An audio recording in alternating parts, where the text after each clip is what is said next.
गैरतमंद इंसान जब मुश्किल में आता है तो वो चुनौती का सामना करता है, वो मेहनत करता है, अपनी गलतियों को सुधारता है। लेकिन बेगैरत इंसान ठीक इसका उल्टा करता है, जैसा पाकिस्तान कर रहा है। वो कंगाल हो चुका है, कभी भी दिवालिया हो सकता है, लेकिन फिर भी वो सुधरने को तैयार नहीं है। जब सारी दुनिया ने बार बार नाक रगड़ने पर भी उसे खैरात नहीं दी, तो अब उसके यहां जिहादी प्लान बनाया जा रहा है। भीख मांगने के लिए न्यूक्लियर बॉम्ब का डर दिखाए जाने के सरकार को सुझाव दिए जा रहे हैं। यकीन नहीं आता कि खैरात पाने के लिए पाकिस्तान इस हद तक गिर सकता है। यहां भीख मांगने वाले ज्यादा हो गए हैं। गैस नहीं है, बिल आता है। लाइट नहीं है, मगर बिल कसीर तादाद से आता है। हम आज भिखारियों की तरह दुनिया में फिर रहे हैं। एटम बम वाले बक्से को बाएं हाथ में उठाओ और पूरी काबीना भर के समिटन ले जाओ।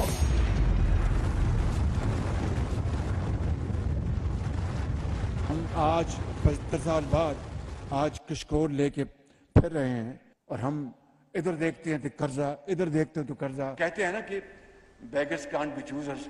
अपने गरेबानों में झांकें कि कौमें वही खड़ी होती हैं जो चूजर्स होती हैं। बेकारी को कौन पूछता है? पाकिस्तान के प्रधानमंत्री हो या फिर पूर्व प्रधानमंत्री, दोनों खुलकर अपने ही मुल्क को भिखारी बता चुके हैं। लेकिन भिखारी बन चुका पाकिस्तान क्या खैरात पाने के लिए धमकियों पर उतरने वाला है? एक बार बाहर निकलो, कुरान को दाएं हाथ में उठाओ और एटम बम वाले बक्से को बाएं हाथ में उठाओ और पूरी काबीना भर के समिटन ले जाओ और जाकर कहो कि हम कुरान के तहफ़्फ़ुज़ के लिए आए हैं। सारी कायनात की नेमतें अगर तुम्हारे पांव में ना आ गई तो हमारा नाम बदल के रख देना। एटम बम लेकर भीख मांगने का ये नायाब आइडिया आपने शायद पहले ही सुना हो, लेकिन ये कई सवाल खड़े करता है। जैसे, क्या भिखारी से अब लुटेरा बनेगा पाकिस्तान? क्या एटम बम की धमकी देकर दुनिया से वसूली करेगा पाकिस्तान? क्या कर्ज चुकाने के लिए अब एटम बम का डर दिखाएगा पाकिस्तान? एक बार बाहर निकलो, कुरान को दाएं हाथ में उठाओ और एटम बम वाले बक्से को बाएं हाथ में उठाओ और पूरी काबीना भर के समिटन ले जाओ और जाकर कहो कि हम कुरान के तहफ़्फ़ुज़ के लिए आए हैं। सारी कायनात की नेमतें अगर तुम्हारे पांव में ना आ गई तो हमारा नाम बदल के रख देना।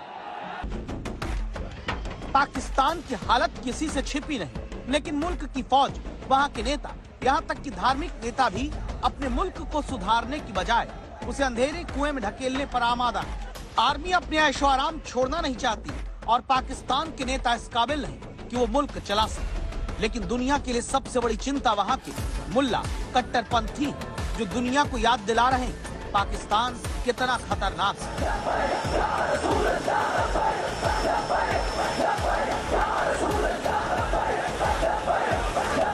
कट्टरपंथी इस्लामी नेता साद रिजवी की पूरी पहचान आपको बताएं, उससे पहले आप कर्ज उतारने को लेकर पाकिस्तान के खतरनाक प्लान को सुन लीजिए, जिसे सुनकर पाकिस्तान की मिट्टी पलीद होना तय।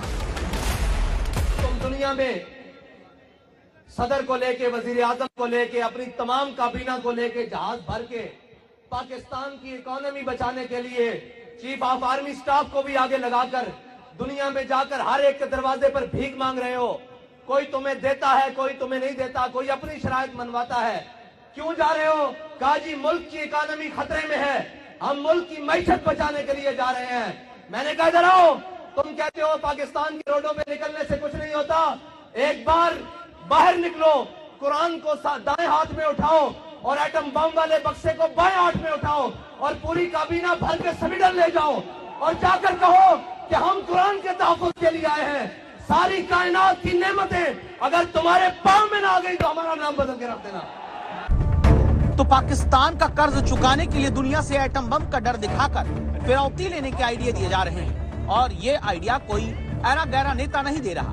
ये बेहद खतरनाक सुझाव तहरीक लब्बैक का आका देता है, जिसका पूरे पाकिस्तान में, खासकर पंजाब में बहुत जोर है। मौलाना साद रिजवी तहरीक लब्बैक पाकिस्तान की पार्टी के अध्यक्ष हैं, जिसे पाकिस्तान की बड़ी सियासी पार्टी माना जाता है। साद रिजवी से पहले इनके पिता खादिम हुसैन रिजवी पार्टी के अध्यक्ष रहे। पार्टी का अध्यक्ष बनने के बाद साद रिजवी पाकिस्तान में इस निंदा कानून न खत्म करने के लिए सरकार पर दबाव बनाने लगे। इसके साथ ही उसने फ्रांस में पैगंबर मोहम्मद का कार्टून बनाने के खिलाफ पूरे पाकिस्तान में प्रदर्शन किया। फ्रांस के सामान का बहिष्कार और राजदूत को बाहर निकालने की मांग की।